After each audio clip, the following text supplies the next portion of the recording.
The climb out of the root burial chamber was harder than the descent. Power rarely announced its price while being taken. It waited until afterward.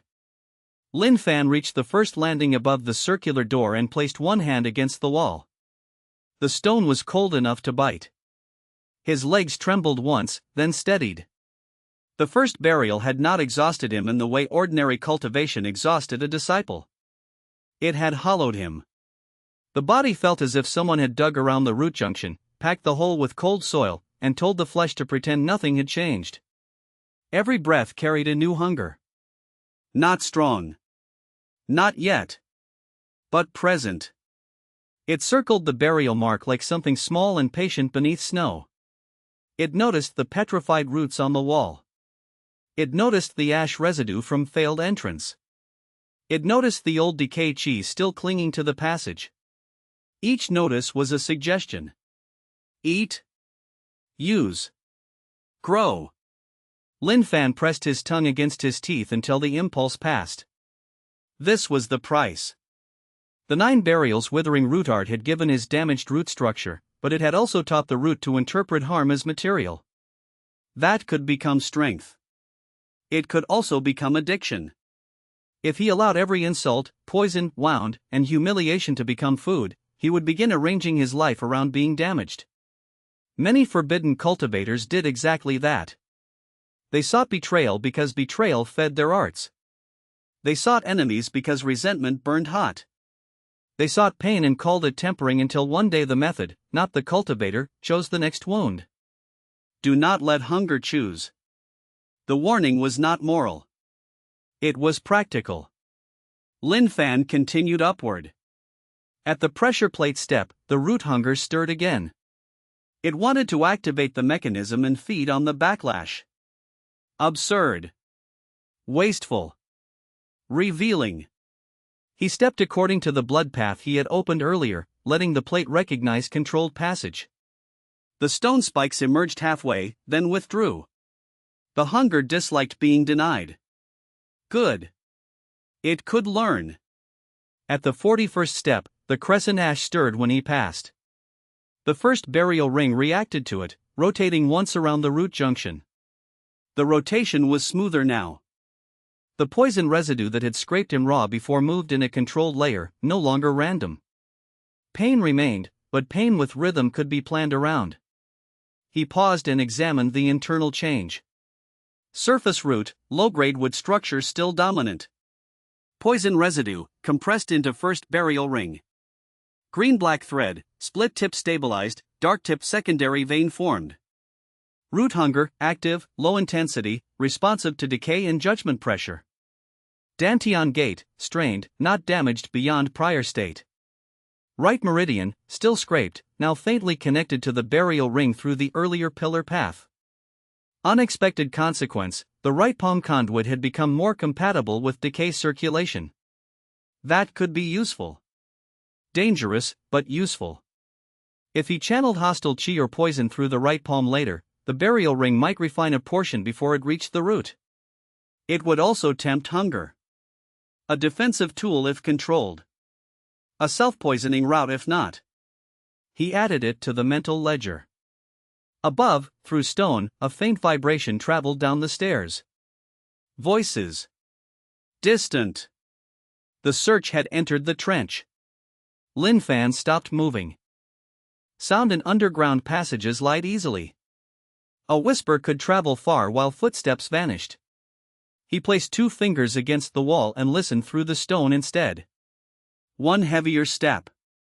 One lighter. 2 people in the maintenance trench above, moving cautiously. Hanwei and someone else. Not the night steward. The night steward's steps earlier had carried official stiffness and lighter foot pressure. This second person moved with care and calculation. Lu Chen, perhaps. Good. Hanwei had not immediately reported to Elder Gu, or if he had, Elder Gu had allowed the search to proceed indirectly. Either way, the situation remained usable. Lin Fan looked down at himself. Mud on robe. Blood under nose, wiped but not perfectly. Shoulder tear. Underground scent clinging to fabric. If found here, explanations would become difficult. Not impossible.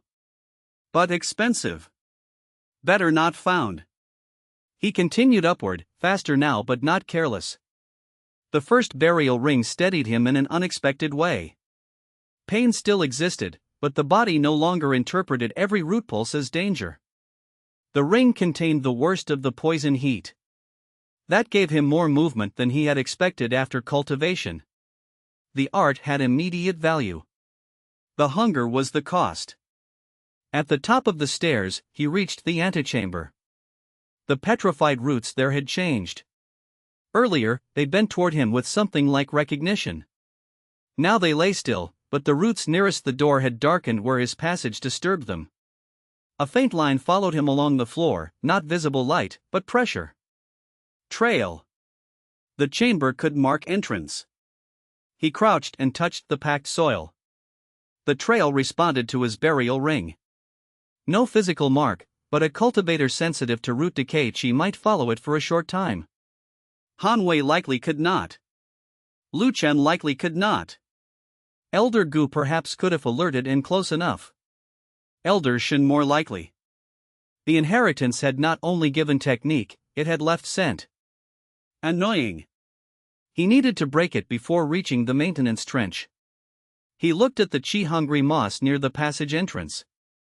Earlier, it had been danger. Now it was tool. He drew a thin line of blood from the same fingertip and touched the moss lightly. The moss stirred, hungry for vitality. Lin Fan let it drink one drop, then guided a thread of burial ring decay into the contact. The moss darkened, shuddered, and released a puff of green-gray dust. The dust clung to the trail. Then ate it.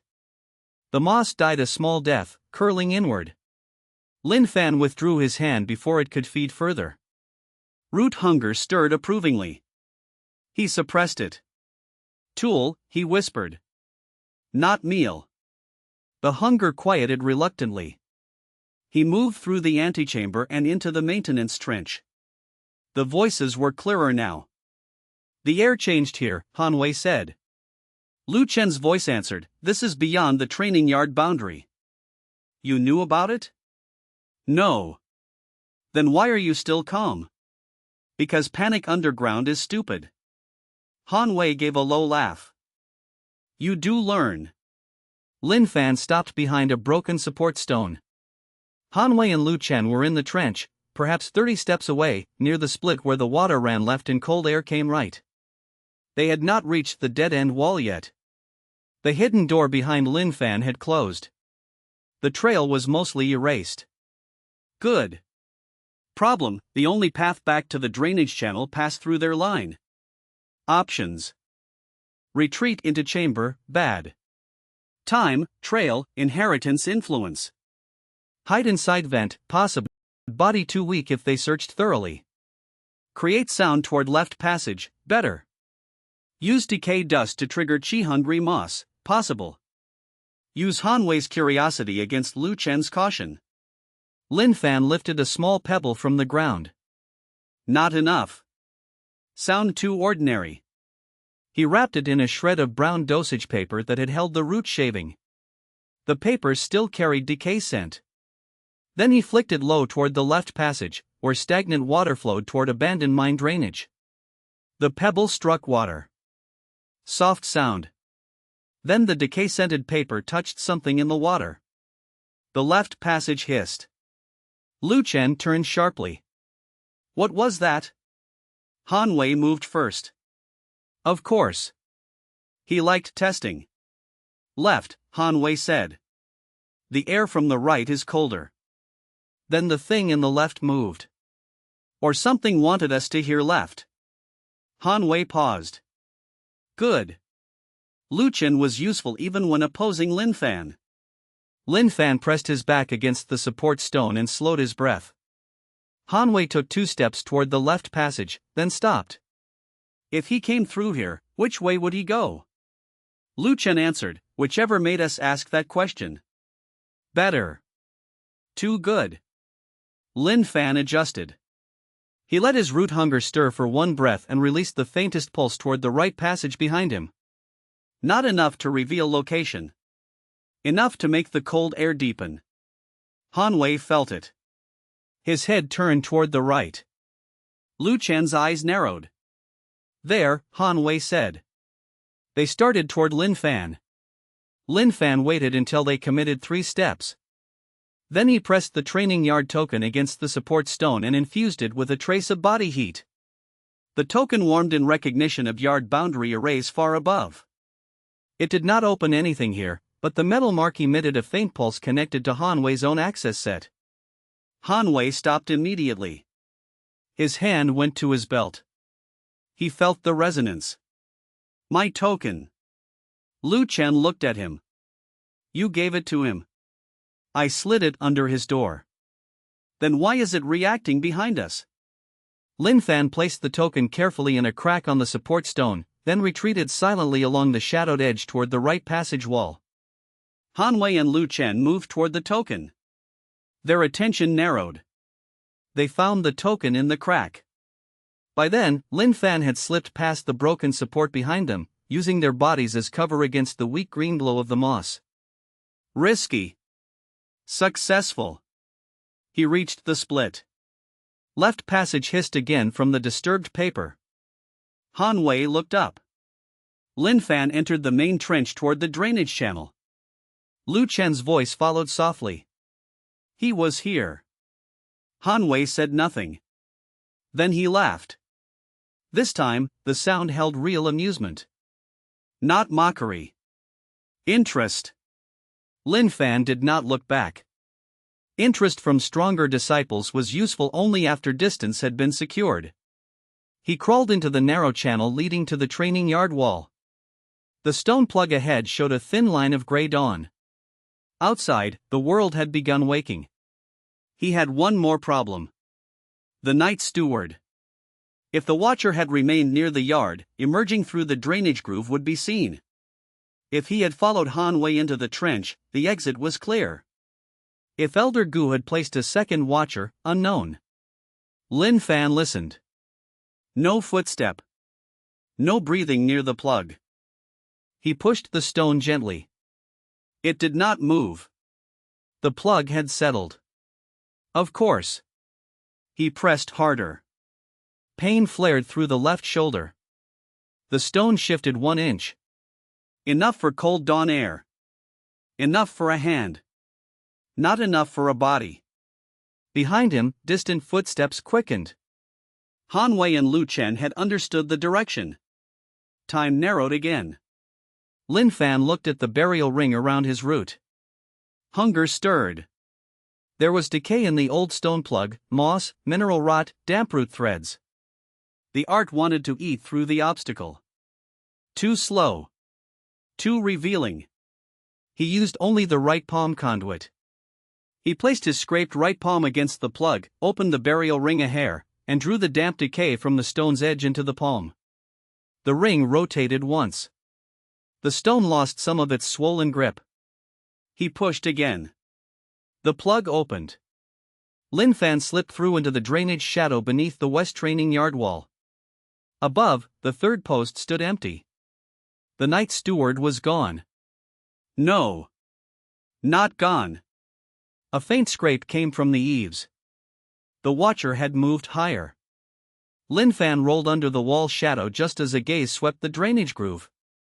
Too late to see him clearly. Perhaps enough to suspect. He moved along the outer wall, leaving the token behind in the trench. Let Han Wei keep that question. Questions could delay pursuit better than locked doors. Behind the wall, Han Wei's muffled voice sounded through the plug. He left us the token. Lu Chen answered, no. He left you the token. Lin Fan almost smiled.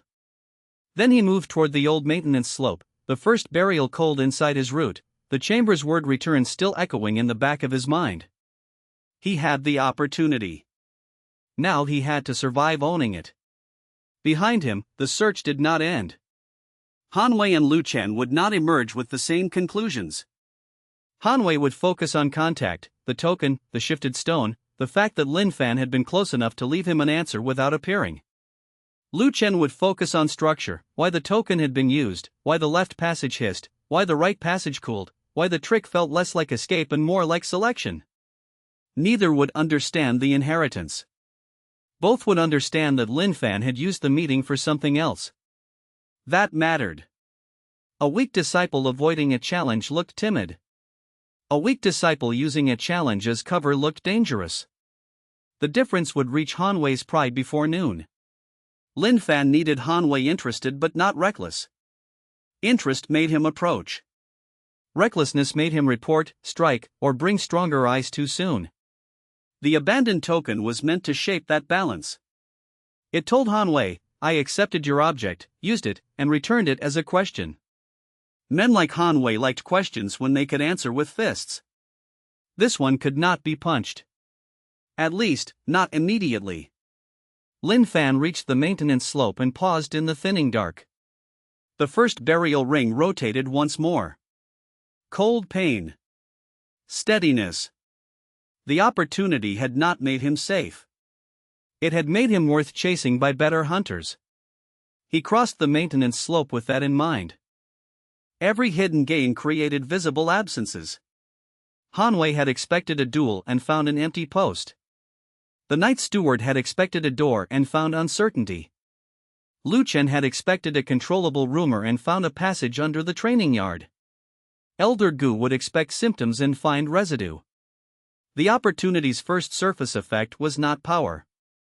It was displacement. People would look at where Lin Fan should have been. Then they would ask where he had gone. That question was dangerous, but it also moved attention away from what he had become. Location was easier for others to investigate than foundation. Let them chase footprints, tokens, drainage grooves, and sickroom lies. Let them think the secret was a place. For now, the real secret was a ring inside a damaged root. Places could be sealed. Roots walked away.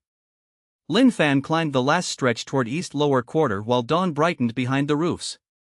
By the time the first disciples woke, he needed to be not hidden, but explainable. Explainable did not mean innocent. It meant boring enough for most eyes to move on after the first answer and useful enough for sharper eyes to delay the second. That delay was all he required. One morning for breath. One afternoon for stabilization. One night to decide whether the chamber's call was bait, debt, or both. Behind him, the West training yard remained empty. Ahead, his room waited like a stage already prepared by illness, mud, and worried witnesses.